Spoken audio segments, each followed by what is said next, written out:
हिंदू इकट्ठे हो गए मुसलमान भी। उन्होंने कहा चौधरी सरफदार किसे है, वो जी रात पहुँच गई।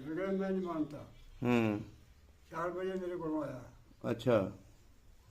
ले गया, नहीं जी फौत हो गया। चलो मैंने कबर दिखाओ, मैं कबर पुटनी होगी। अच्छा। वो फिर टरला टुरला मारा भी चलो जी हम हो गए जो होना था। वो फिर केस सी ना जरा हाँ जी उत्थे खलो गया। सही। उस तो बाद पता 4 साल बाद या 6 साल बाद फिर मेरे वालिद साहब ने केस किया। अच्छा थोड़े वाला साहब ने फिर केस कर दिता। मस्जिद का अच्छा। रौला सी वे सी वो कहते सन सारा मंदिर ਜਿਹੜਾ ਬਾਹਰ ਹੈ ਤੁਸੀਂ ਮਸਜਿਦ ਬਾਹਰ ਬਣਾਓ।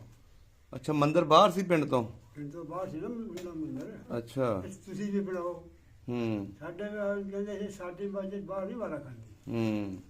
ਸਾਨੂੰ ਨਮਾਜ਼ ਪੜ੍ਹਨੀ ਸਾਰਿਆਂ ਨੂੰ। ਤੁਸੀਂ ਇੱਕ ਜਣਾ ਚਲੇ ਗਿਆ, 2 ਜਣੇ ਜਿਹੜਾ ਤੁਸੀਂ ਤਾਂ ਬੁਲਾ ਕੇ ਆਏ, ਇਹ ਸਾਡਾ ਨਹੀਂ ਚੱਲਦਾ। ਅਸੀਂ ਤਾਂ ਪਿੰਡ ਦੇ ਵਿੱਚ ਘਰ ਬਣਾਏ।